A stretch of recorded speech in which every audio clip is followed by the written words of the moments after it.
a warm welcome to the South Asian Literature and Art Festival, or SALA as it is popularly known, proudly produced by Art Forum SF. This festival is special because you chose to be here to listen and to celebrate South Asian voices. A heartfelt thank you to all our sponsors for making this Literature and Art Festival a reality. Their dedication to supporting writers, artists, and the exchange of ideas keeps creativity alive in our community. Some quick housekeeping rules. Please silence your phones and no recordings. Everything will be on YouTube later so you can relive the brilliance at your own pace. Also, please make sure that you do not leave any belongings behind, especially any water bottles. There will be a 15-minute question and answer session, followed by book signing by the author in the Florence Moore courtyard right behind you by the bookstore. And lastly, as a volunteer-run organization, we at SALA are deeply grateful to all our volunteers, without whose support none of this would have been possible. So let's dive in, open our hearts and minds, and enjoy the stories that remind how art connects us all. I'd like to welcome Shikha Malaviya on stage. The topic for today's discussion is Blatant Defiance, in which our celebrated author, Alka Joshi, is in conversation with Shikha Malaviya about her new book, 6 Days in Bombay. Shikha Malaviya is the author of Anandibai Joshi, A Life in Poems, a unique retelling of life of India's first female medical doctor and the first Indian woman to study medicine in US. Her previous book of poems is Geography of Tongues. Shikha's poetry has been nominated for several prizes, including the Pushcart Prize, and featured in the Catamaran Plume and many other fine publications. Shikha here is a featured TEDx speaker and was selected as a poet laureate of San Ramon, California in 2016. She is the recipient of Mosaic America Fellowship and is a Writers Grotto member in the San Francisco Bay Area. And with that, let's also welcome Alka Joshi on stage.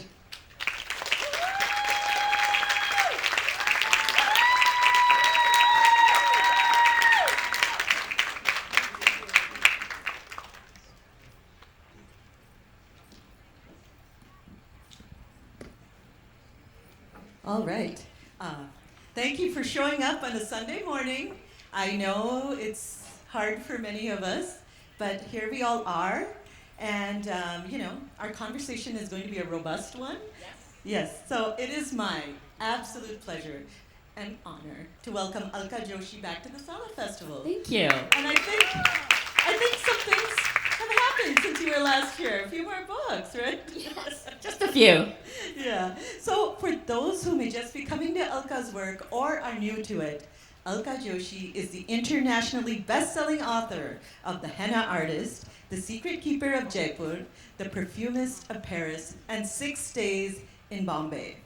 Her debut novel, The Henna Artist, was a New York Times bestseller, a Reese Witherspoon book club pick, an LA Times bestseller, best audiobook, reader favorite. You all get the idea, right?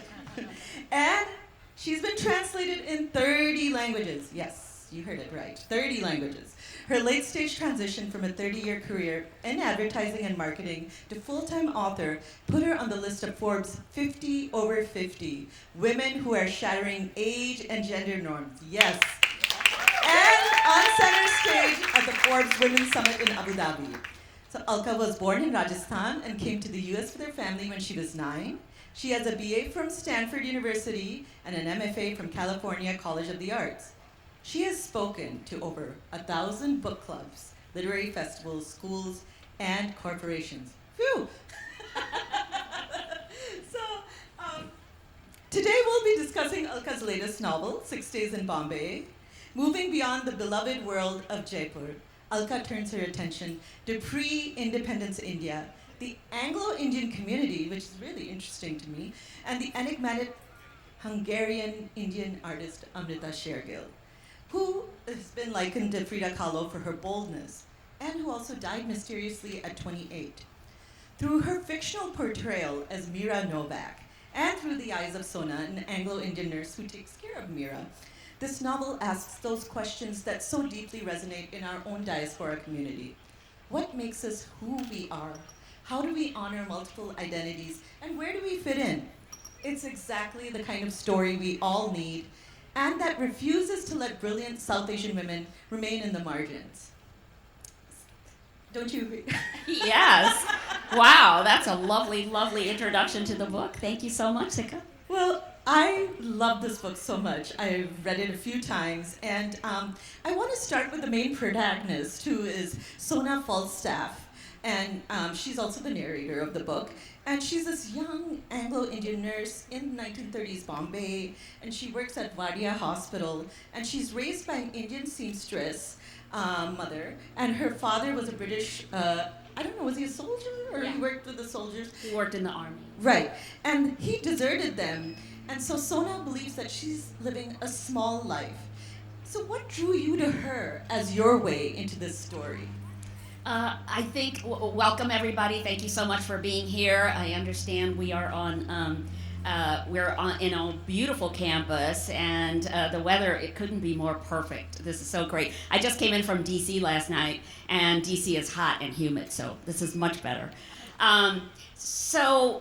The character of Sona really came about because I wanted to explore when we put on a lot of different identities, when we come from, let's say, India, and then we are in the United States, or we're in Australia, or wherever it is that's our adopted homeland, we take on another identity, of the people there. And so how do we determine to whom we owe our loyalty? How do we determine how we're going to present ourselves to the world? And Sona, because of her Anglo-Indian identity, has that issue, as do I. So in 1967, when we first came to the United States, we landed in Ames, Iowa, because my father was getting a doctorate at Iowa State University.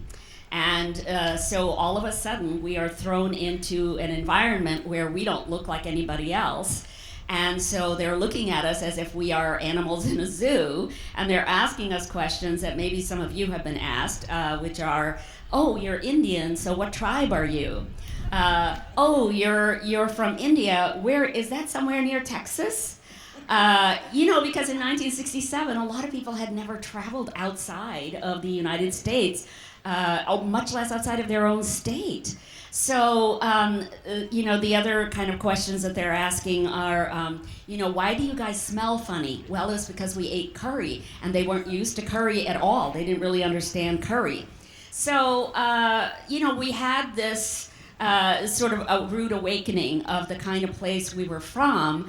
And also, I think many adults would ask questions about why India was so poor in 1967. Why weren't we doing something about the people who were starving? Why do we let cows run on the streets and so on? I was only 9 years old. I couldn't answer those kind of questions. And so I said to my mother, Mom, I'm just going to be American. I'm just going to dress American, talk American, eat American. I am not going to be Indian because that is not a cool thing to be at school. And, you just want to fit in when you're 9 years old. And I think over the years, what has happened is I have come to realize that in embracing both parts of my identity, and embracing all kinds of identity, like, for example, I've lived in a small town, I've lived in a large city, embracing all of that and all the change that comes with it actually makes me a stronger person. It makes me a more articulate person, makes me a more perceptive person, and it's my superpower. Right. Just like Sona's identity has become her superpower. Right. Oh, that's such a cool way to look at it. And I guess then all of us here have superpowers, right? But I can see, that... We need capes. Yes, we need capes. And then I guess one could say then there's a lot of you in Sona maybe, right? Yes, there's a lot of me in Sona, in the way that when Sona starts her journey off to Europe, never having been outside of India before, she is scared. She's not quite sure what she's going to encounter, and that makes her fearful.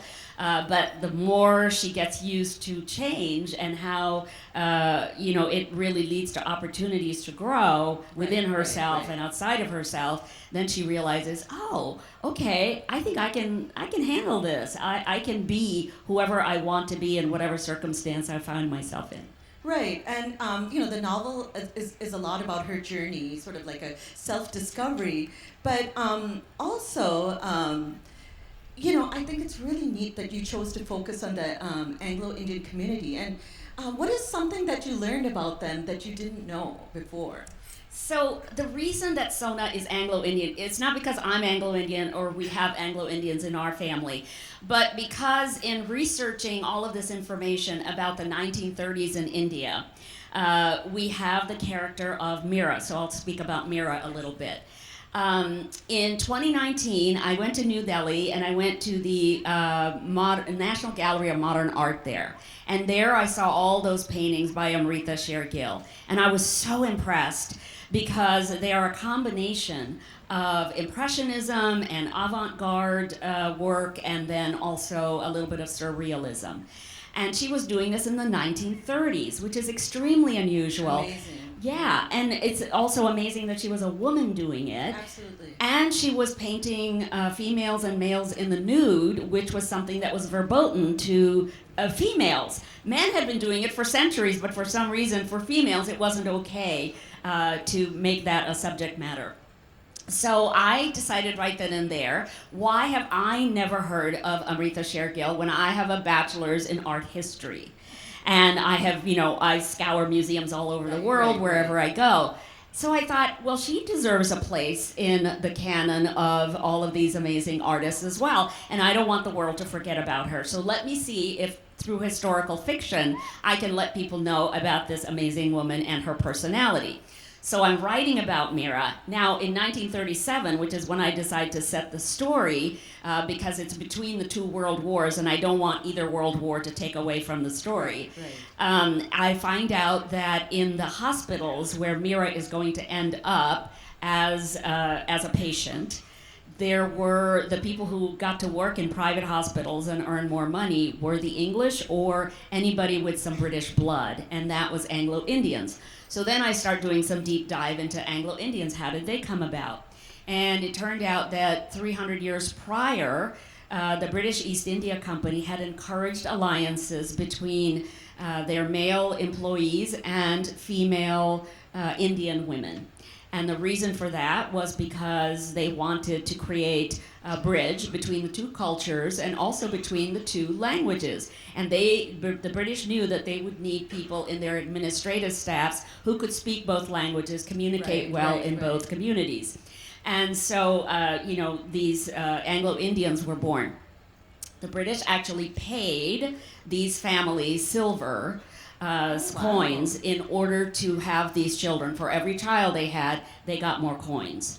And so this is how, and it wasn't just the British. So Anglo-Indians refers to anybody who has European blood in them. So it could be the Dutch, who were also colonizers. The French were colonizers. The Spaniards were colonizers. The Portuguese were colonizers. All of those are referred to as Anglo-Indians.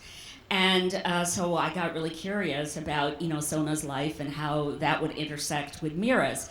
And what I discovered is that if I'm going to have Mira, who is a reflection of Amrita Sher-Gil, who was Hungarian, Jewish, and Indian, then because she has all of these different identities and is comfortable with all of those identities, I wanted the nurse who is taking care of her to somehow be entranced by this artist, because Sona herself is not comfortable with her dual identities. At a time, 10 years before independence, when India is going through a much-needed rebellion, they are saying to the British, look, you guys have been here for several hundred years now, you have overstayed your welcome, you really need to go. At that time, then it was really important for India to hold steady, and there were a lot of freedom fighters, underground. There's a lot of underground movements going on. At that time, people are looking at Sona as the enemy. Indians are looking at her thinking, well, whose side is she on? And British are looking at her thinking, whose side is she on? Yeah, so she favors India because she's only grown up in India and she loves India. Her mother is Indian, and she has resentment towards this Anglo father who left them. Because one of three things happened to Anglo-Indians. One is that the British father decided to stay in India because he loved India, and his standard of living for his family would be a lot better in India than it would be going back to England. Another is that the English father would go back to the UK and raise his Anglo-Indian family there. And a third thing that happened is that many of those men already had a family in the UK. They went back to that first family and then left the Anglo-Indian kids behind, and that's what happened to Sona. That's what happens here, right. So, wow.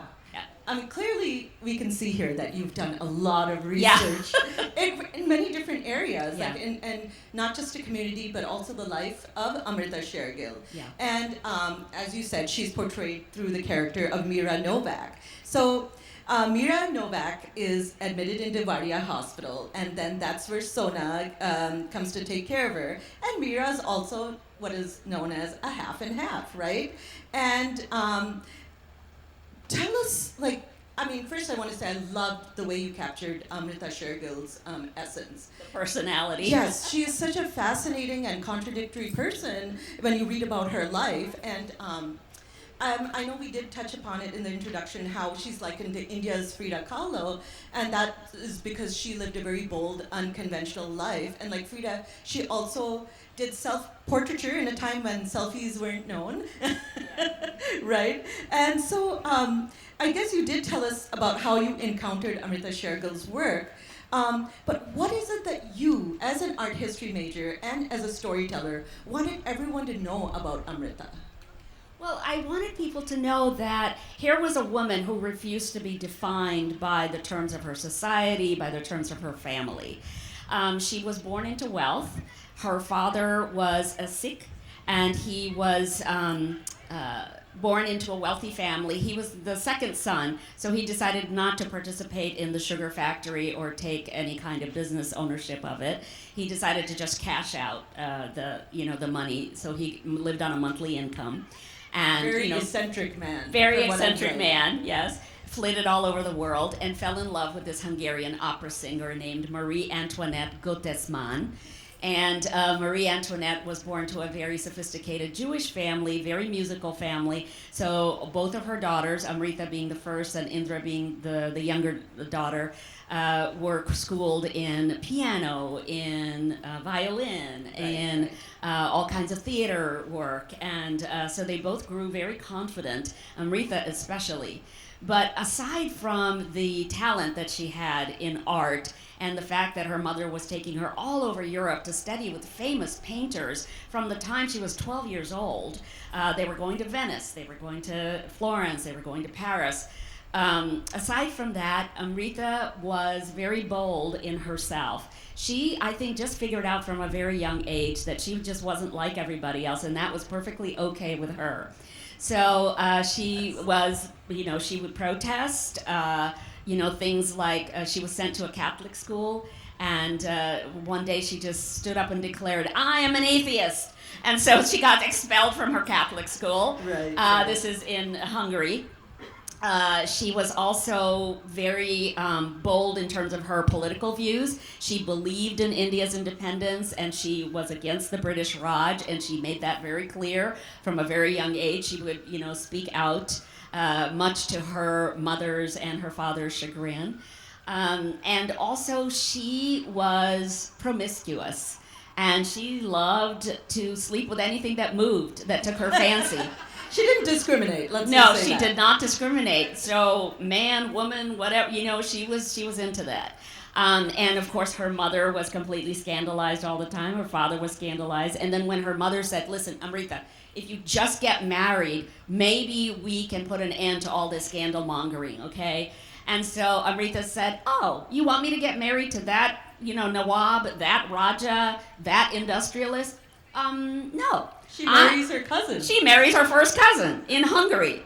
And so, once again, Marie Antoinette is scandalized, and she's like, "Oh my God, when is this woman going to, calm down?"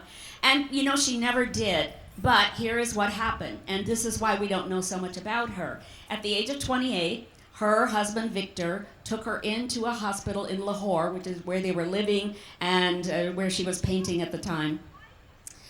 She in 2 days fell into a coma. She had been complaining of some kind of abdominal pain. Right. And then she died. She was only 28 years old. So up until the age of 28, she had completed about 150 paintings. Her exhibition was coming up in about 2 weeks or so right before she died. Exactly. So it was really tragic and really sudden. And, there's a mystery, which you also portray beautifully in the book, is that no one knows exactly what happened to her. Yeah, I was so shocked, when I started doing the research on her, and I thought, why did nobody take the trouble to figure out exactly how she had died? People speculated. Right. And here she was famous in her lifetime, but why is nobody looking into it? Speculations were that maybe she had had a botched abortion. Yes. Because in real life she had had 2 abortions before she was married. And, by the way, she did keep sleeping with people after she was married, and that seemed to be okay with Victor. They seemed to have an arrangement. She was also, another speculation was maybe she had an undiagnosed tumor or some long-term illness, and yet another speculation was that maybe she'd had a miscarriage that had turned into sepsis or something. So I thought, why don't I start there? Why don't I start from the point of this mystery that we don't know anything about? And I'm gonna start there, but then if I start at a death, who carries the story forward? And I thought that has to be the nurse who is taking care of her in her last 6 days in Bombay, which is where the title comes from. So how is the nurse going to carry the story forward? Well, Mira is a painter. Mira/Amrita is a painter. And she is going to give several paintings to the nurse upon her death and say, okay, I'd like you to distribute these to my former friends, my former lovers throughout Europe.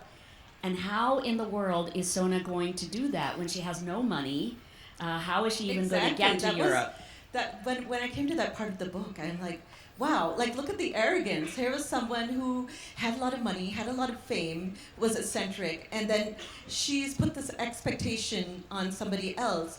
But I think that also, I love how beautifully you've woven in Sona's journey in discovering who she is, while also discovering what type of person not Amrita, but, Mira, exactly. I'm interchanging the two, which tells you how beautifully Alka has woven the characters together, while discovering what type of person Mira was. And so, I think you've already answered the question I wanted to ask, that, how do you figure out what to keep? How do you take creative liberties? I think you've done such a beautiful job of just grabbing Amrita Sher-Gil's essence and fictionalizing it, but at the same time, those who want to learn about her can definitely learn more about her, and you even write that at the back of your book in an author's note, right? So I really appreciated that, and so I wanted to say that, it's really apt that we're at the Sala Festival here discussing art through literature, right? And you've woven in Amrita's life so beautifully through Mira Novak, including the paintings that you mentioned in the book. And you mention them in great detail. And those paintings as well are, drawn from Amrita Sher-Gil's actual paintings. And you do a beautiful job of that. And I think your art history background probably helps. But there's this famous quote by Amrita Sher-Gil, which I really love. And she says, while she was studying art in Paris, she wrote letters to her parents. And in that, she says, Europe belongs to Picasso. These were all her contemporaries at the time. Europe belongs to Picasso, Matisse, Braque. India belongs only to me. And so I think you probably do the same thing. How do you feel about that? Do you think that while telling stories about India, India belongs to you?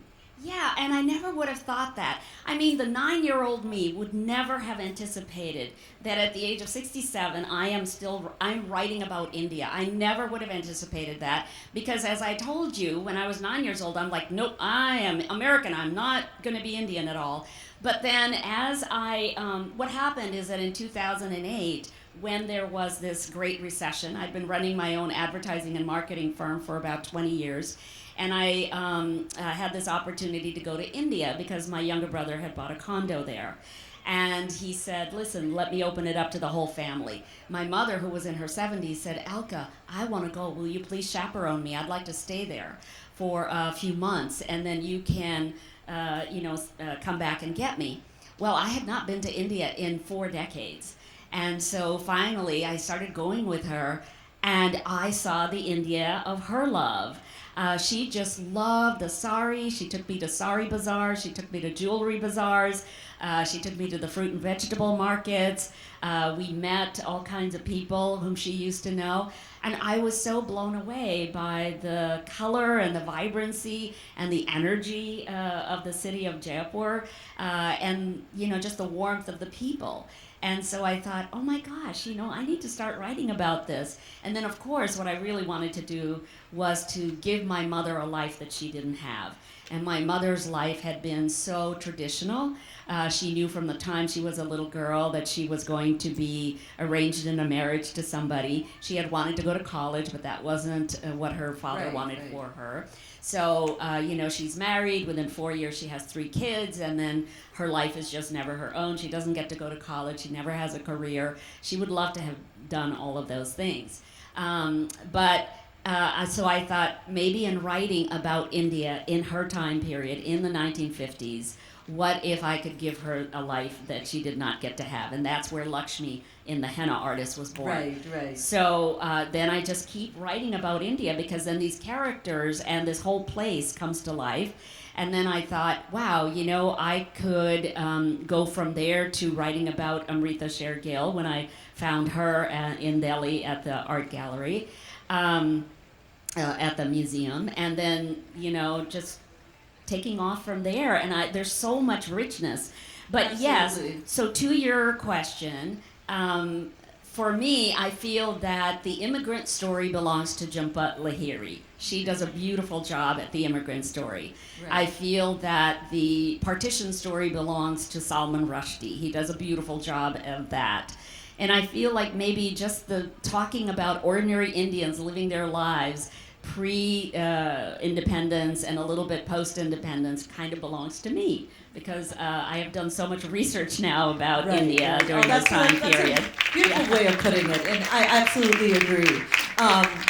Speaking of, you mentioned Lakshmi in The Henna Artist, and then of course there's Sona in this novel. You create women who are incredibly strong, but you show their vulnerabilities as well, which I love.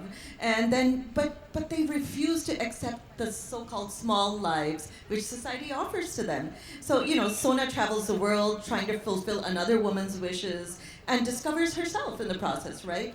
So what drives you to write about these bold, unconventional women?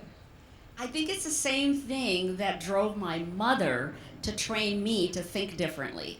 So, whereas I, at 9 years old, thought, well, I don't want to be Indian, my mother had a very different reaction to this enormous change in our lives. She was looking around going, hey, these American women have the right to say, I don't like this, I like that. I want to do this, I don't want to do that, in a way that my mother didn't have the ability. And so from a very young age, she started to tell me, Alka, if you want to be an artist, I'm not going to stop you from doing that. I'm not going to make you be a doctor. I'm not going to make you be an engineer. You do what you want to do, but I want you to always remember that you're going to have to sustain yourself some way. You are going to have to support yourself, pay your own bills, and so on. And so you have to figure out some way to make that happen. Absolutely. Yeah, so she said, you have to become self-sufficient, number one. Number two, she said, don't have children before you're married, because that's going to limit your life. It's going to make life a little bit harder. So when I went away to Stanford, and we were living in Kansas City at the time, so I'm 1,000 miles away, and she said, okay, we're going to go to the doctor. We're going to get birth control pills, because I know what happens in college, Oh, and wow. you are not going to get pregnant. Yeah, and then I think a third thing that my mother, always said is you're going to choose your own partner in life in a way that I did not get to. So you decide for yourself when is the right time for you to be married, whom to be married to, whether or not you want children, and how many you want to have. So these are all choices that she led me to make, and I thought, well, that was a pretty strong and bold move that she made, because I didn't realize until we started going to India and I started asking her about her life, how much she had had to fight with my dad. Dad was always bringing home these young engineers for me to fall in love with and marry. And I was like, Dad, I'm not ready. I'm only 25. I'm only 26. I'm only 30. I'm not ready. And so, finally I did get married at 36, and we've been married 30 years now, and, it's really fabulous. But yeah, I just really wanted to carry forward my mother's wish for me, which is to always be a strong woman, present myself in a way that says, here is who I am. I don't have to apologize for it. I don't have to tell you, oh, I'm sorry, I'm a small person, right? So I can be as big as I want to be. And so I want to honor my mother with that legacy that she left for me. That's so beautiful and so empowering. And, you talk about choices, right? And I heard that, so there's this part in the book where Sona finds out she's pregnant with somebody else's child and ends up marrying somebody else and decides not to tell her husband this. And I heard that causes a little bit of controversy among your readers. Yes, almost every book club, every event that I have, everybody wants to know, why does Sona not fess up to the Anglo-Indian man whom she does end up marrying, that actually her baby is from Dr. Amit Mishra. And I think that in 1937, I have to place my characters in the time period that makes sense for them and that they're in. In 1937, I thought, would she have gained anything by telling her, see, I see a lot of shaking heads. There's nothing to be gained from being honest with her husband about this child that she is carrying. And she has everything to lose. Because in 1937, what is she going to do? She's going to have a baby by herself in India? Who in the world is going to even give her a place to live? How is she going to support that child? But she has an opportunity to be with a man whom she also loves, and whom she feels will accept that baby as someone that they can raise from day one as their own, and not feel as if they're being short-shrifted. Right, and the way you write about it's so sweet, because you explain how, her thought process and how, she knows that she's gonna, she's carrying Dr. Mishra's child, but like when the baby arrives early, her husband doesn't even ask why the baby has arrived early. So, you allude to things, but that perhaps her husband does know, but he doesn't want to acknowledge it either, right? So coming to the men in your novel, I like that the men in your novels are never like really evil, or especially in this one. I mean, some of them are complicated, and there's one character I really love, Dr. Stoddard. He's so sweet, and he's like a father figure for the father Sona never had present in her life, right? So how do you approach male characters in your novel? Like, do you have a certain thing in mind, especially when they're against such strong female characters? Yeah, I try to always have characters who have good in them and bad in them, and evil in them, and some sadness in them and happiness, because that's just the way we all are. We are neither just one thing or another. The world is not black and white. There's a lot of gray, and there's a lot of gray within us. So all my characters are going to have good and evil and all of that in them. And then for the men, some of the men are a little short-sighted, and other men are very enlightened and respect women and, the choices that they're going to make. And so I love creating, male characters as well. Sometimes I use people from my own life. And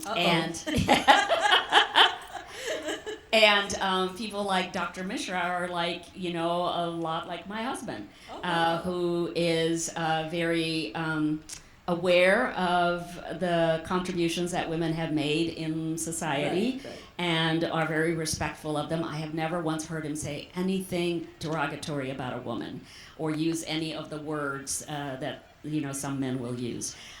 So yeah, sometimes I base them on real figures. I have two brothers. I don't have any sisters, but I have two brothers, and I have a dad who is super smart and just really fun to talk to. My dad is 93. He drives. I don't want him to drive, but he drives. You don't want him to drive either. So if you're in LA, do not be on the freeway. But my dad, But my dad is constantly sending me TED Talk videos that he thinks would help me with my research, with my work. Oh, that's so sweet. Yeah, he's constantly sending me articles that he thinks would be important for, whatever book I'm working on right now. Right. I have good men in my life. I was about to say that. That was exactly what I was just going to say. You have good men in your life. Oh, that's wonderful. So I think we sort of have to start wrapping up. So in the end, what would you like the readers to take away from 6 Days in Bombay, from Sona's journey? What do you want to leave all of us with in this book? So I think that like Mira and like Amrita, the real life painter, I want women to not accept being small. I want women to say, I can be a lot of different things and it's perfectly okay, and I can be disagreeable, I can be contradictory, I can be someone that people might turn away from because of my beliefs, but these are my beliefs, and I have spent time thinking about them and formulating them, and my opinion matters. So I want women to always own their power, because we women come into this world with a lot of power, a lot of energy. We give life to other human beings, and I think sometimes we make ourselves small because of the world around us, and we just need to be aware that we don't need to do that. There is no reason for us to do that. Amazing. All right. I want to ask you one quick question. So advice for many of us in the audience who are who are planning to write or who want to tell their stories. Your story tells us it's never too late to start. And what advice would you like to give them? And also, what are you working on next? Okay. So I think my best advice, and so many people come up to me at various events and say, look, I really think I want to write my story also. And your story matters, and every one of your stories is important, okay? Don't ever think, oh no, I've just had an ordinary life. I swear to God, once you start telling somebody about your life, there's going to be gems in there that somebody's going to go, oh my God, you should write about that. So I think everybody deserves to be telling their story. One of the best things you can do is to take a class. There's so many continuing education classes. Stanford has them. There's so many community college classes. I bet Menlo College has them. Where you can be in a room full of maybe 8 to 10 people with an instructor who has published in the last 5 to 10 years. 5 is best. Good advice. Yes, the reason you want to be with somebody who has recently published is because they can help get your manuscript in the hands of the people who matter right now in the publishing world, right? This is how my journey happened. When I was taking classes, I enrolled in 2008 because of that recession, because my business was down. I enrolled in a master's program in creative writing. My husband had always said, honey, I think you could write stories, because I really like the stories you tell about India. And I was like, I'm a hack. I write PR. I write marketing. I don't do that kind of stuff. And he would always say, I know you can write. So I enrolled in a master's program in San Francisco, and I learned how to write a novel in these kinds of classes. Right. and one of my instructors sent my manuscript out to her agent. Then next thing I know, this agent calls me from New York, a very seasoned agent, and says she loves my novel. And I was like, oh my God, hallelujah, I am getting published. And Emma said, no, you're not getting published. Oh my God, get over that right now. You've got so much work to do on this novel. I can't believe it. And so I was like, well, wait, no, you told me that you loved the story. And she says, I do love the story, but that doesn't mean that it's publishable yet. It means that we still need to keep refining it and working on it. You need to trim this, you need to cut that out, you need to focus on this character. It's a lot of hard work involved. A lot of hard work, Editing. and you know this, yeah, and Yes. editing, really writing is It's revising. your best friend. Yeah, editing and revising is truly your best friend. Truly your best friend. So you're constantly revising. And then finally, at the end of 8 years, finally, she Wow. says, okay, I'll send it out now to a publisher. She wouldn't send it out before then. So I think part of also why I want you to take classes is because you may think I have a great story to tell, but maybe you haven't learned exactly how to tell it. Remember that every single part of your life is not interesting, so you will have to learn in telling a story Right. what parts you want to grab, what parts are the ones that are going to create a great scene in your book. So We have these are to- all things. Yeah, thank you. We have to go into Q&A. Oh, no. Yes, Okay. yes, okay. yes. Okay. So, We have 2 minutes. No, 2 questions only. Oh, 2 questions. okay. So, all right. I think maybe we can ask you in the pink.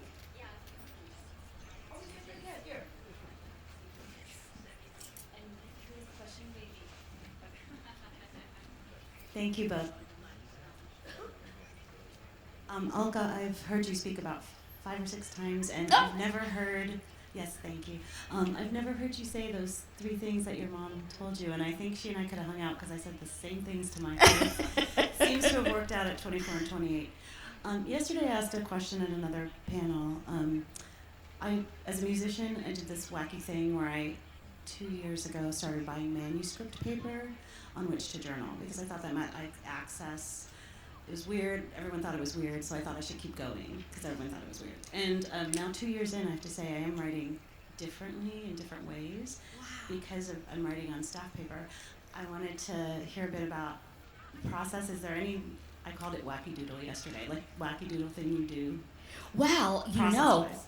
Okay, so every author has a different process, and that does not mean that you have to follow anybody else's process.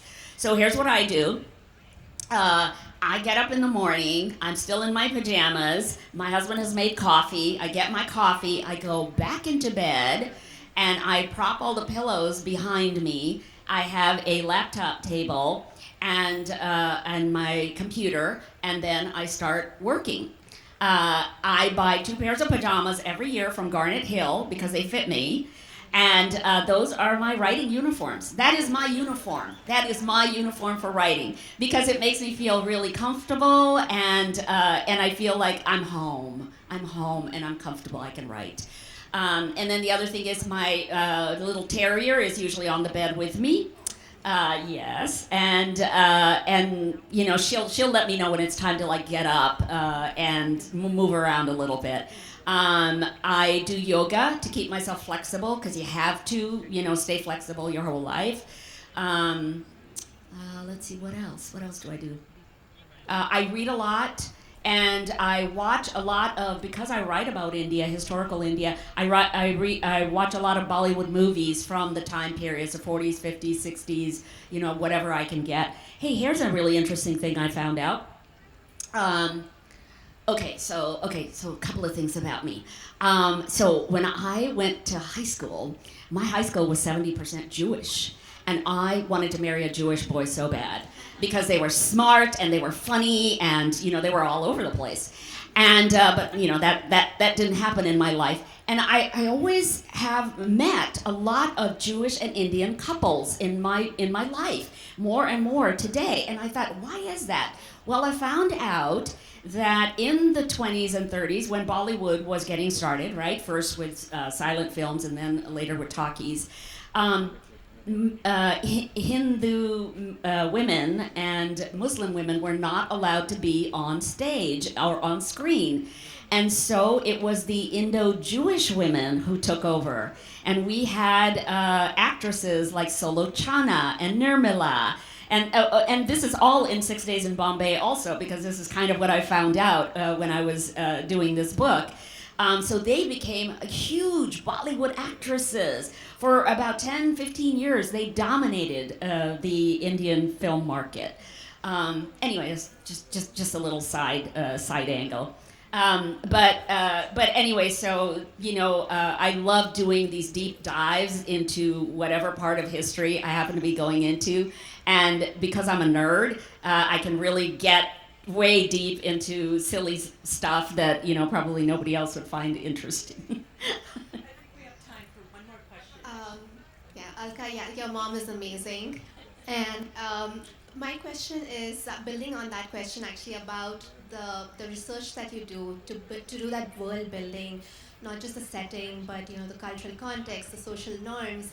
Apart from the Bollywood movies, of course, how else do you do that research? And when do you know that you're ready to build that world based on the research? There are some tremendous Indian authors that were writing in the 40s, 50s, and 60s, and ChatGPT will give you a whole list of them. I would definitely read those. So let's see. So I do the films, I read the books, I talk to people, and I always go to the settings. So, for example, in 6 Days in Bombay, we have Sona going to Bombay, to Istanbul, then Prague, then Paris, then Florence, then London, and back to Bombay. So I don't just write about those places, I actually go to those places. And before I go, I find experts who can help me. So I will do research online and see who is an academician who knows a lot about the interwar period in Europe as well as in India, or maybe just in India and then separately in Europe. Who are the art historians who would know about artists like Amrita Sher-Gil, whom I could tap? And who are the people who just love that particular city, who know a lot about it, and who wouldn't mind taking me through? So, for example, when I got to Prague, Martina was my guide. Martina teaches at the Czech Academy of Sciences, and she is she loves Prague, born and bred Prague, knows a lot of history. And so the first thing I asked her is, okay, so Sona lands in Prague on the Orient Express. Now, how is she going to find the first person that she has to find who was Mira's former friend, childhood friend? And Martina said, she would go to the British Embassy. So let's walk there. So we walk to the British Embassy. Then I get to describe to you what the British Embassy looks like, because it looks exactly the same as it did in 1937. And then I said, so where would she have gone to get her coffee or a little something to eat? So she takes me to that cafe, and it's still there. And their signature dish that I describe in the book is still hot chocolate with whipped cream. And then, she takes me to an exhibition of 1930s dishes and so on, and I get to describe that in the book. So these are all things that I get to do because when I go to the settings, I actually have a guide who is going to answer a lot of personal questions for me about that time period. So, yeah, it's a lot of research, you guys. It's a lot of research, yeah.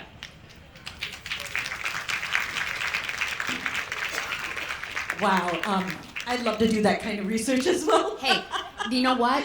The publisher does not pay for that, by the way. No. This is coming out of my pocket, but it's totally worth it. Absolutely. Even in my own book, I have to do a lot of research, and it's like going down a rabbit hole that I don't want to come out of. So, the fact that you have to pick and choose what you want to put in the book, that's very difficult. And but it's amazing that you're able to do that so well.